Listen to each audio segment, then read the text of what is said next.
सबको, कैसे हो आप लोग। आशा करती हूँ आप सब ठीक होंगे। निधि चैनल में आप सबका स्वागत है। तो आज मैं आपको महालक्ष्मी जी की ऐसी कथा सुनाऊंगी जिसको सुनने पढ़ने से आपका व्यापार अच्छा चलने लगेगा। तो शुक्रवार के दिन यह कथा अवश्य सुने। देखा जाए तो यह पूरा संसार लक्ष्मी जी के चारों ओर नृत्य कर रहा है। हर छोटा बड़ा लक्ष्मी जी को पाकर धनवान बनने के चक्कर में है। हर प्राणी धनवान बनने के सपने देखता रहता है। ऐसा ही एक प्राणी केवल कृष्ण था, जो छोटा सा व्यापारी था। थोड़ा बहुत कोई अनाज या तेल खरीदकर स्टॉक कर लेता। जब उसका भाव बढ़ जाता तो उसे बेच देता। उससे जो लाभ होता उसी में अपना जीवन व्यतीत करने लगा। हर बार तो हर काम में लाभ नहीं होता। एक बार केवल कृष्ण ने कुछ ऐसे सामान को खरीदकर गोदाम में भर लिया जिसके विषय में उसे पूर्ण यह विश्वास था कि इस माल के बजट में उन चीज़ों के दाम अवश्य बढ़ेंगे और वह इन्हें बेचकर खूब धन कमा लेगा। फिर वह सेठ केवल कृष्ण बन जाएगा। परंतु उसने जो सोचा था सारे काम उसके विपरीत हो गए। उन चीज़ों का भाव बढ़ने की बजाय कम हो गया, जिसके कारण उसे इतना घाटा हो गया कि केवल कृष्ण का सारा धन चला गया। ऐसे समय में इंसान को क्या सूझता। उसके जीवन में नए छटने वाले अंधेरे छा गए। वह उदास और निराश घर पर पड़ा रहने लगा। सारा धंधा चौपट हो गया। चिंता के मारे केवल कृष्ण अंदर ही अंदर सूखने लगा।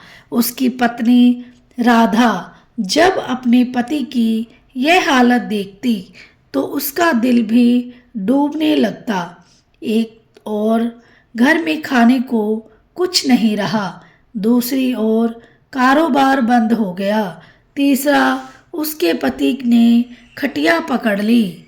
ऐसे में वह क्या करे, कहाँ जाए। इन्हीं चिंताओं में डूबी राधा रात रात भर सो न सकती। नींद आती ही कहाँ थी। वह हर रोज सुबह उठकर भगवान विष्णु जी के मंदिर जाती। वहाँ पर माँ लक्ष्मी जी से हाथ जोड़कर प्रार्थना करती, हे माँ लक्ष्मी नाथ, हे भगवान विष्णु, मुझ पर दया करो, कृपा करो। हमारा उजड़ा रहा घर आप ही बचा सकते हो। मेरे पति ने खाना पीना छोड़ दिया है। इस हालत में वे क्या जीवित रहेंगे। प्रभु आप ही लक्ष्मी जी से कहो कि हम दुखियों पर थोड़ी कृपा करो, नहीं तो हम दोनों पति पत्नी मर जाएंगे। आपका भक्त दुखी होकर मरे तो क्या आप सहन कर लेंगे। आप ही बताओ, यदि आपको दुख होगा तो लक्ष्मी जी उसे सहन कर लेंगी। प्रभु यदि मेरे पति की मृत्यु हो गई तो मैं भी उसी समय अपनी जान दे दूंगी। इस हत्या का कारण लक्ष्मी तो होंगी जो हमसे रूठ गई हैं। यह कहते हुए राधा भगवान विष्णु और लक्ष्मी जी के चरणों में सिर रखकर फूट फूट कर रोने लगी। उसी समय माँ लक्ष्मी जी की आवाज़ आई, राधा जाओ अपने घर जाकर मेरे 11 व्रत रखो, परंतु यह ध्यान रखना कि यह व्रत संपूर्ण विधि पूर्वक रखे जाएं, फिर तुम्हारी मनोकामनाएं पूरी हो जाएंगी। राधा माँ लक्ष्मी जी की जय जयकार करती हुई मंदिर से बाहर निकली। उसने अपने पति को जाकर सारी कहानी सुनाई। अपनी पत्नी की बात पर पूर्ण विश्वास करके उसने अपना नया जीवन आरंभ करने की योजना बना ली। अब तो उसे माँ लक्ष्मी जी का आशीर्वाद मिल गया था। उसने जैसे तैसे कुछ मित्रों से मिलकर उनकी सहायता से नया माल सस्ते रेटों पर खरीद लिया। उधर उसकी पत्नी राधा हर शुक्रवार को माँ लक्ष्मी जी का व्रत रखकर शाम को उनकी कथा करके प्रसाद बांटती।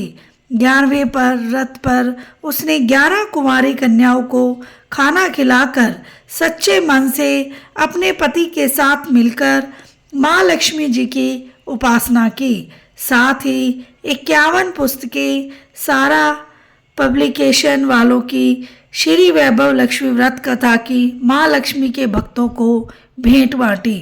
दूसरे ही दिन जैसे केवल कृष्ण अपनी दुकान पर गया तो उसका सारा माल दुगने रेटों पर बिक गया, जिससे केवल कृष्ण को बहुत लाभ हुआ। उसी लाभ से उसने कई प्रकार की चीजें खरीद कर अंदर भर ली। देखते ही देखते उसे हर काम में लाभ होने लगा। उसके सारे पुराने घाटे नफे में बदल गए।